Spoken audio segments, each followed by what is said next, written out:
Welcome back to Building Today. Today we're going to look at a home on Long Lake that was recently completed. They're just putting a few finishing touches on it, and the homeowners move in next week. So we've got free reign. Why don't you come with me and we'll take a look.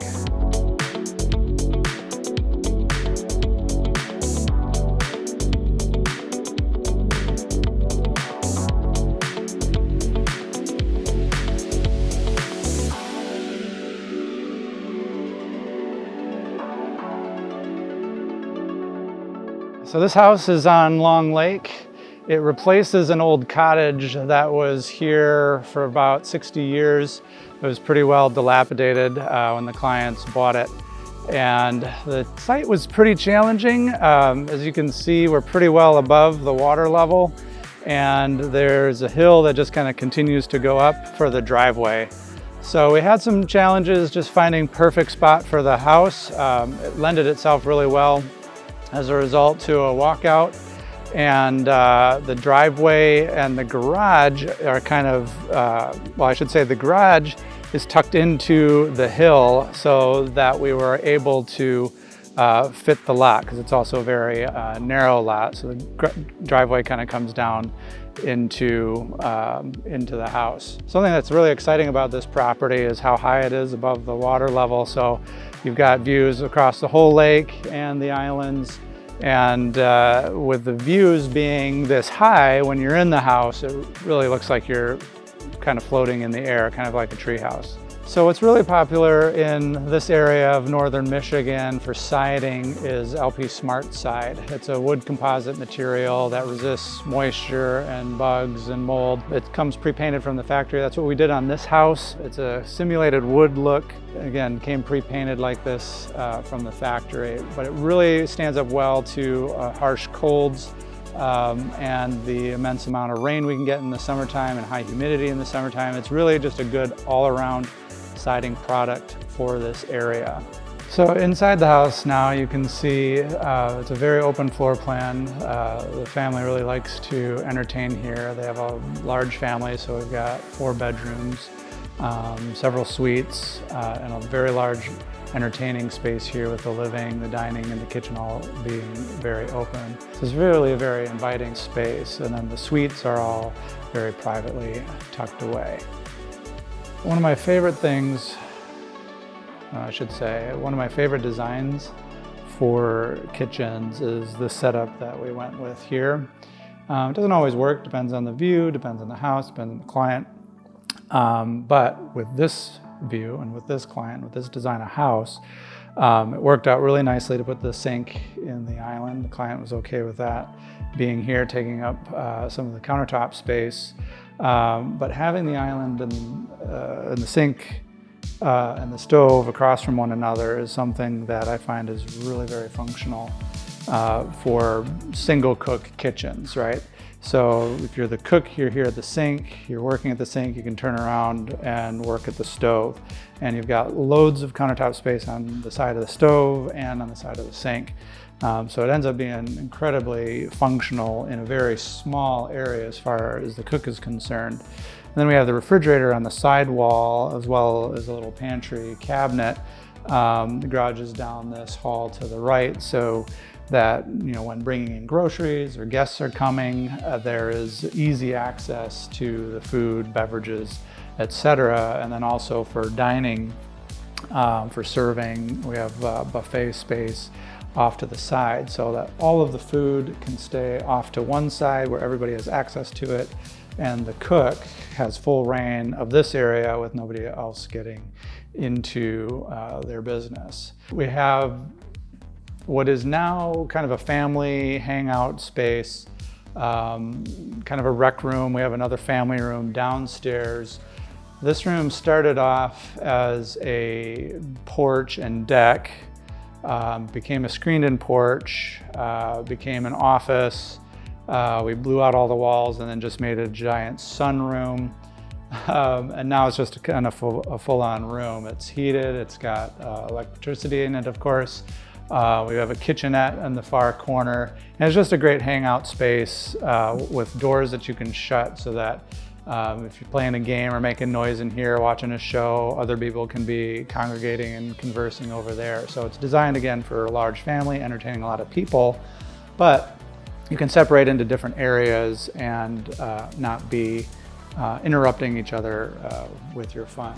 2-car garage. It was going to be a 3-car garage. I decided to cut back on some costs because it's really just the 2 of them most of the time. And also constraints with the hill added additional costs because the 3rd car stall would have just gone further into the hill. So we pulled it back.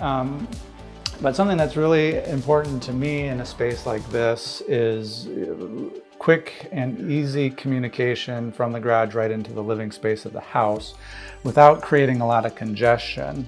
So to that end, you come right here into the mudroom. So you got groceries, you got bags, you're coming right into a space where you can drop things on, on a hook or on a bench, take off your boots. We've got cubbies underneath here for shoes and sandals or boots or whatever the season is. And then you can carry on your merry way into the kitchen. There's a pantry, and then also the laundry room. Now there's a pocket door on this laundry room, but we don't always do a door. It's just kind of client preference about noise and accessibility. But typically, the laundry room for a lot of families is immediately off of the mudroom or nearish the garage. And I try to keep it open, but never in a way where you're walking right through the laundry room. It's very accessible off to the side, but in terms of the main flow of people through the space, you're not going through a bunch of messy laundry.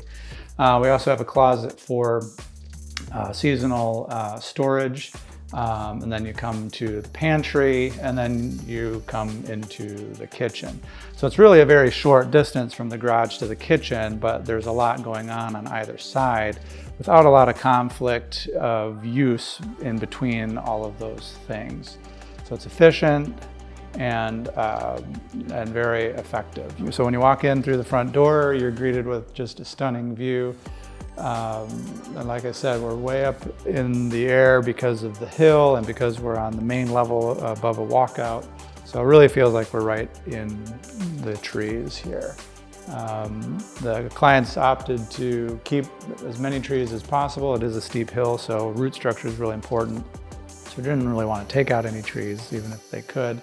Additional pruning has happened where some of the trees along the water's edge are pruned down. These might get pruned up a little higher to open up the view, all of which is really very good for the tree health in general.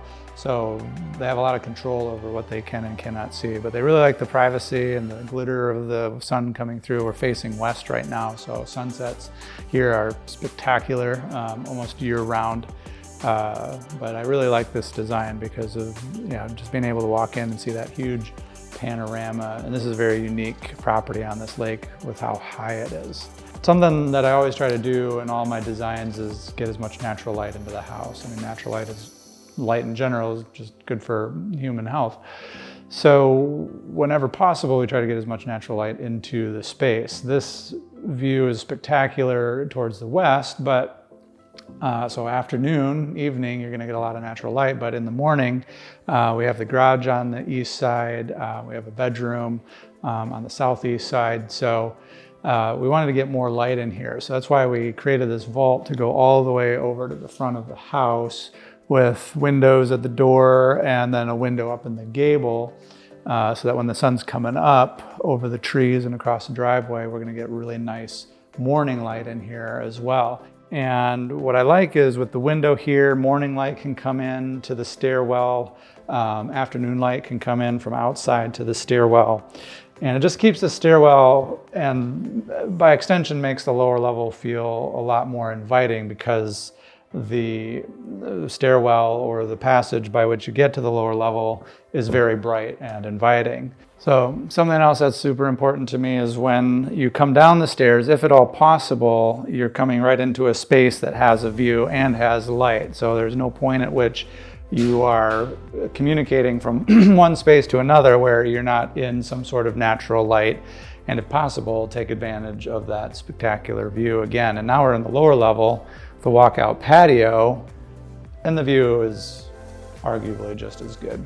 This foundation is what's called a precast concrete foundation. They're made by Great Lakes Superior Wall. And what it is, it's a precast, so it's poured in the factory. It's poured with metal studs on the inside and foam, fully continuously encasing the inner side of the concrete form. This particular builder is a high efficiency builder. He just really cares about making the home as energy efficient as possible. So that's why he uses the precast wall, because of its continuous insulation. And then he adds more insulation to it. So it's an incredibly efficient system. You can't really see the superior wall very well through all of the insulation, but that's a good thing. So with that, it's installed in a day, and then the framer can come and start building on top of it. So it's efficient, it's fast, and that makes it a really high quality system. Something else to note that's also kind of high efficiency, something that's not necessarily particular to this builder, but that this builder always does, is this machine right here. It's called an ERV, an energy recovery ventilator. And what that does is it brings in fresh air from the outdoors. There's a heat exchanger in there that kind of pre-warms the air before it goes into the furnace for circulating around the house. So you always have fresh air in your house, but it's preheated, so you're not spending a lot of money in gas or electricity to then heat up that air through a brute force. So it's a really good thing. Not every home has it. Most homes can have it. And it just makes the living conditions, air quality, that much better. All right, so the master suite here, again, is situated on the end of the house, so we take advantage of the fantastic views. Largely open for a king bed, so any other bed would fit in here too. We didn't leave a lot of extra room for other furnishings, nightstands, a couple of chairs. There's room for a dresser off to the side. Something that I find is kind of nice for a lot of these spaces, especially master suites, is having windows over the bed rather than over the nightstands. It's really personal preference. I like this setup simply because it allows for any size of bed to go underneath it and not feel like it's mismatched with the windows. So the space can adapt as needed. So what's really popular in the master suite is a curbless shower.